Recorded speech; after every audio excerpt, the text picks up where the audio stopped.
Once upon a time, in a kingdom nestled between rolling hills and shimmering rivers, there lived a wise but weary king named Alden.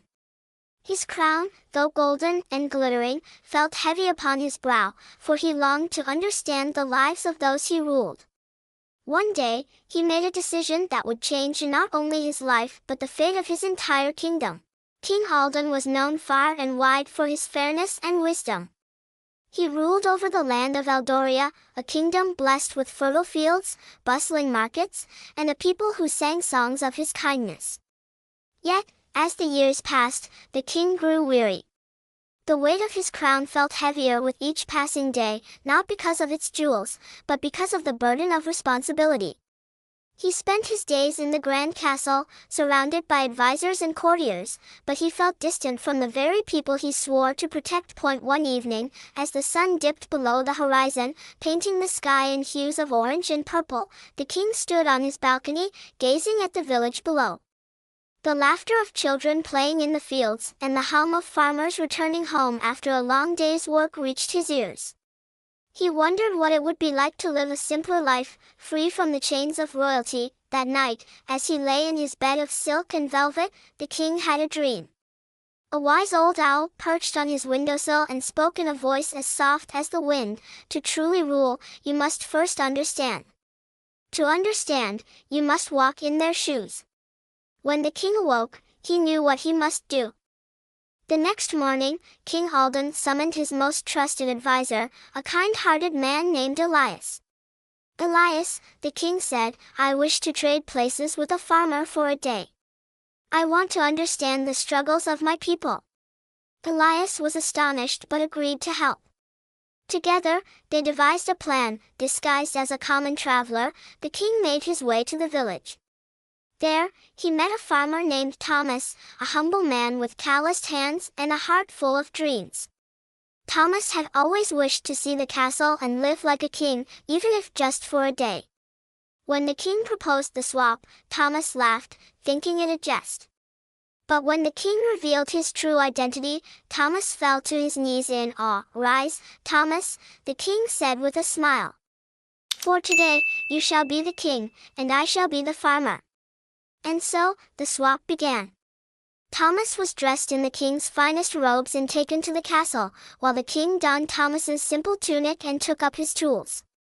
As the sun rose over the fields, the king began his day as a farmer. The work was harder than the king had ever imagined.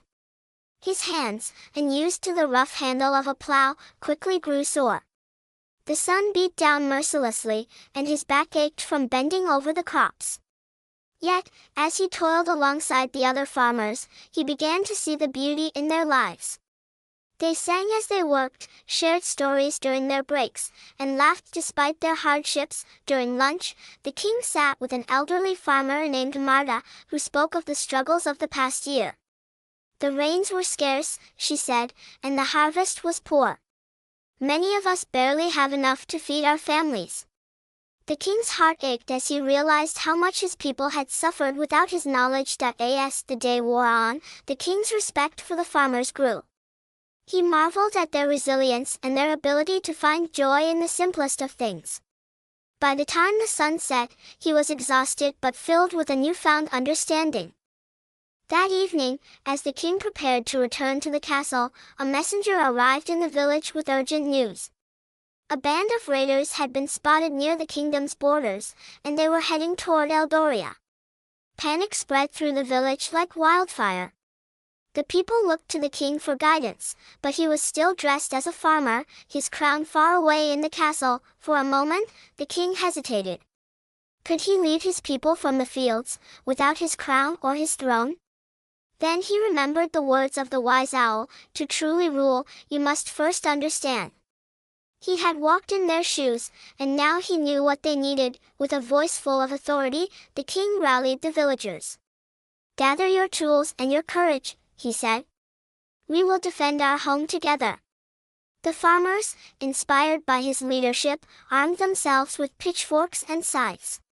Under the king's guidance, they set traps and prepared to face the raiders.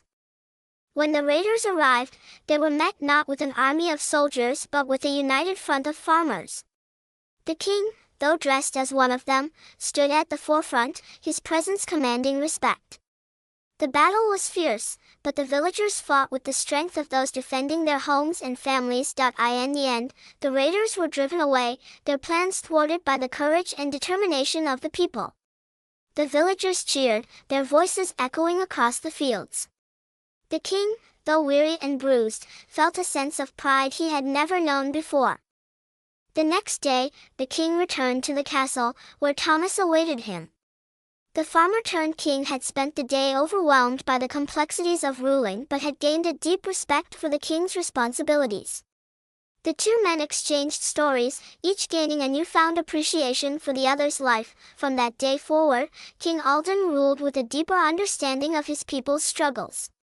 He implemented new policies to support the farmers, ensuring they had enough resources to thrive.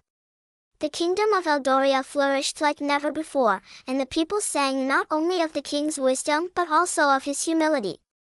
And so, the king who traded his crown learned that true leadership is not about the throne one sits upon but the hearts one touches. He proved that a great leader can rise from both the castle and the fields, and his story became a legend passed down through generations. Dear reader, if you enjoyed this tale of courage, humility, and understanding, don't forget to subscribe, like, share, and comment below. Let us know what you think of King Alden's journey and how it inspired you. Until next time, may your heart be as wise as the king's and your spirit as strong as the farmer's.